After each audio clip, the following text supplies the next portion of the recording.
everyone. I hope everyone had a great day today. Mine was pretty productive, and today I'm here to share some tips and tricks in cooking with you.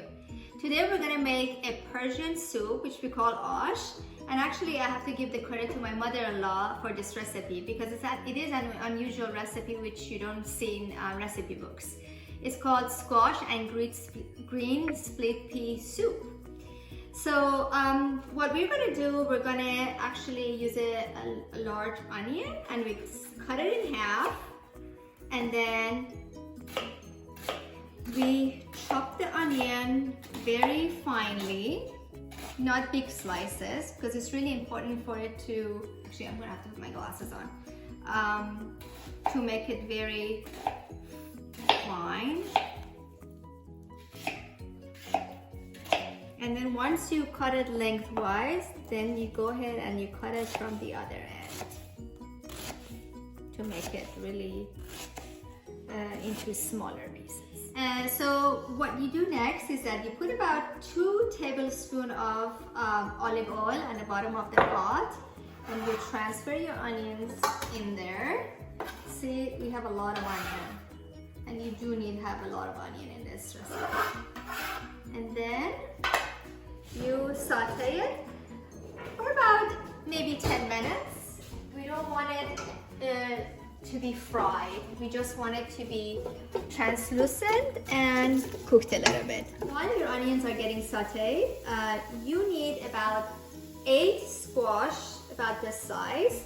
Right now, I'm going to demonstrate it here on these 2.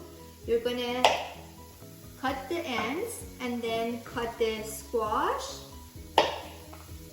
at this angle into round pieces. As you see, the onions are translucent, you know, they're not fried, they're just translucent. So you add a generous amount of turmeric. This actually takes a lot of turmeric in it, and mix. And as I told you, this doesn't require a lot of oil, and which is a great thing about this food. It's very healthy.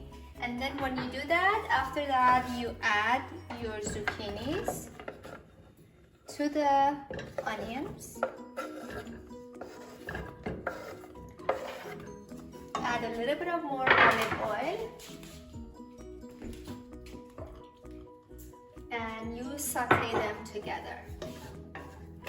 Okay, we'll be back after lentils or split peas, and I put it inside the squash soup, and I let it cook for a while until they're both completely cooked. Since I made a smaller amount of this soup, I'm going to use only 3 garlic.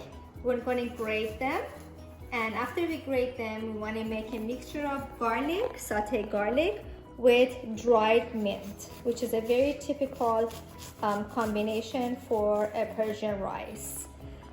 So here, I'm almost at the end of this. Oops, all right. This is good enough. And then we're gonna come here and we're gonna put some, again, olive oil inside this pan. A little bit of a generous amount actually for this one.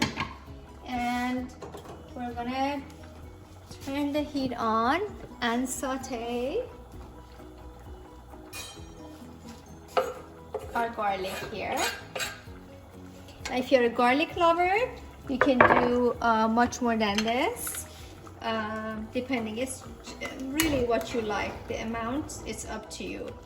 So we're gonna saute the garlic, and we're gonna add the dried mint to it. Now, this is something you can buy at Persian stores. I know these are rough times right now and the stores may not be open, so this is a recipe that you may want to keep when the Persian stores are open.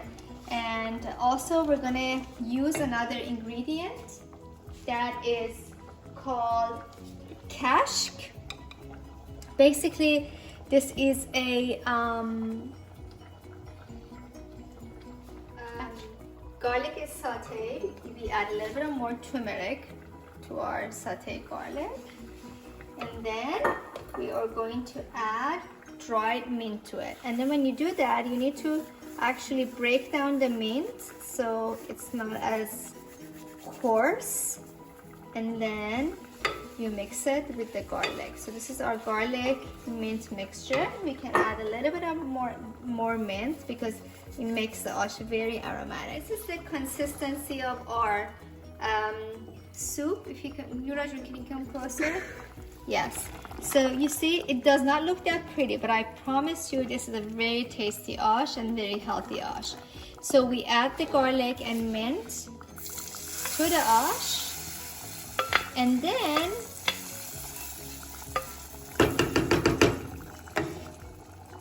what we do is that we turn off the heat, and when it cools down just a little bit, we will blend the ash with this blender.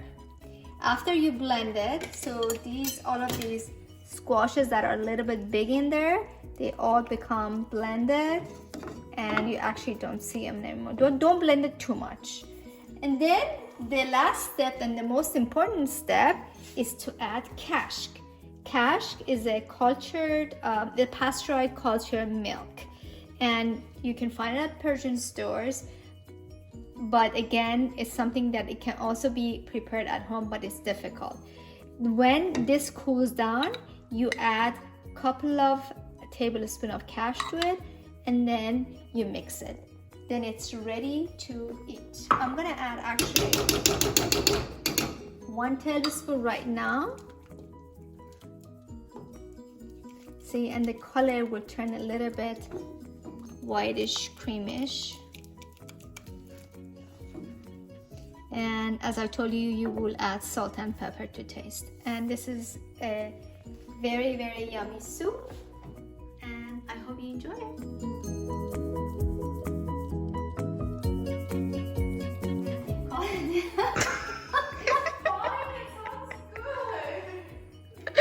We call it squash and green split pea soup.